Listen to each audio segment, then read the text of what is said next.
At 11:51 p.m., my phone lit up like a verdict being delivered. One message. 12 words. We've decided. You're no longer part of this family. Don't come back. No signature. No explanation. Just digital exile wrapped in motherly tone. A second later, my sister reacted with a heart emoji. As if betrayal had become our family tradition, I didn't cry. I didn't argue. I just opened my laptop, scrolled through every bill, every subscription, every account I'd paid for them, and started clicking cancel. Mortgage, utilities, car insurance gone. By 12:03 a.m., the world they'd built on my silence started to flicker in the dark. Before I go any further, tell me something. Where are you listening from? I need to know I'm not the only one who's ever had to turn the lights off on family. The silence that followed wasn't empty. It was thick, alive, almost breathing. The fridge hummed like it was watching me. The clock ticked like it was counting witnesses. I sat still, my hand resting on the keyboard, heart steady in a way that scared me. Anger wasn't fire this time. It was surgical, clean, precise. For years, I'd been the invisible backbone of their lives. The mortgage in my name, the car insurance on my card, the property taxes that kept them in their home. Every late bill, every emergency, every tearful call that started with just this one time. I paid. I told myself it was love. It wasn't. It was debt disguised as devotion. I looked around my apartment, everything neatly labeled, color-coded. Order had always been my armor. After a childhood full of shouting, slammed doors, and broken promises, I'd built peace out of structure. But tonight that order mocked me. Every filed receipt felt like a reminder of how easily I'd been bought with guilt. I used to think love meant endurance. Stay quiet. Keep giving. One day they'll notice. My mother raised me on guilt like it was her native language. My sister, Kayla, charming, loud, allergic to consequences. And my father, he survived by disappearing. I survived by cleaning up their chaos. The first time I paid their property tax, they were days from losing the house. I was 26, broke, scared. But I wired the money anyway. My mother called me her guardian angel. I didn't realize angels always fall first. Then came the tuition. Kayla's dream school. $18,000 a year for 3 years. I skipped vacations, sold my car, lived on instant noodles. She graduated, thanked me in one sentence, and moved on. I told myself it was okay. That's what family does. But family, I've learned, can become a subscription you never agreed to renew. That night I opened a new spreadsheet. Date, amount, reason, proof.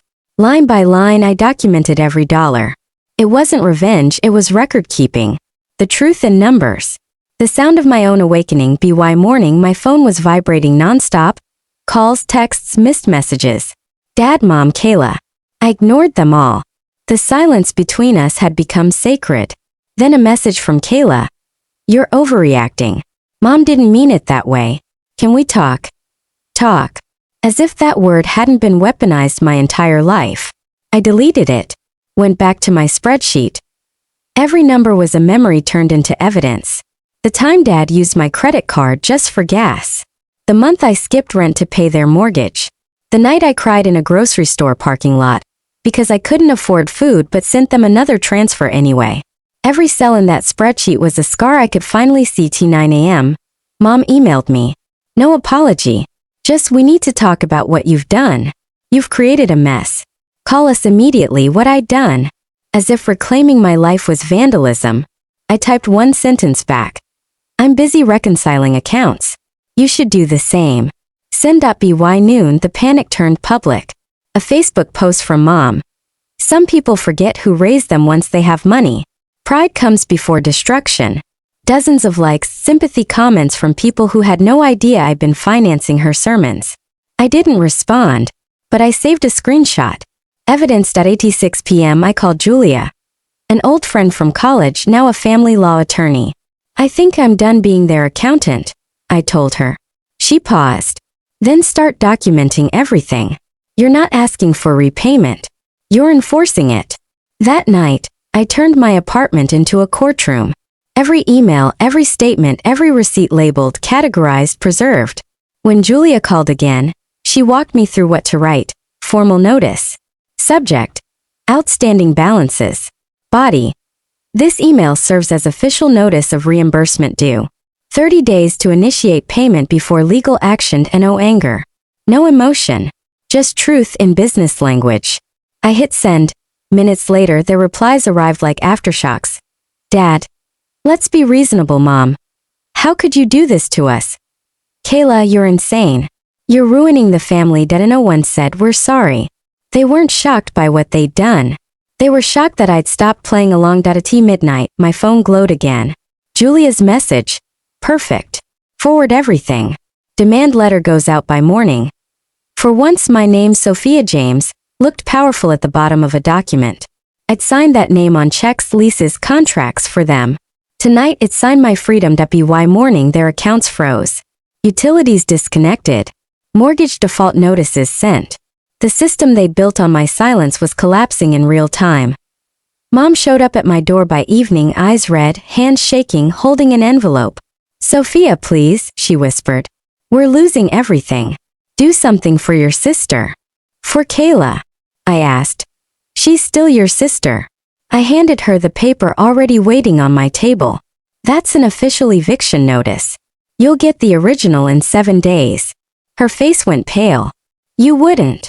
I already did. She stared at me, searching for the old me, the one who forgave, who fixed, who funded. That version was gone.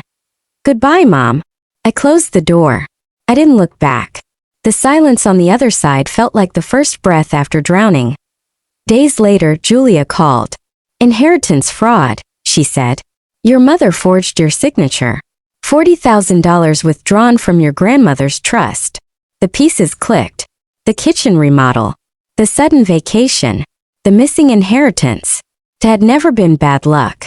It had been theft. By the end of the week, the court froze everything. Accounts, property, assets. Their lives went still. That night, Mom posted again online. She's suing her parents. We're heartbroken. But this time the comments turned. Cousins. Uncles. Aunts. Didn't she pay your mortgage? Didn't she cover Kayla's tuition? The narrative cracked. Their kingdom of guilt finally crumbled under the weight of truth.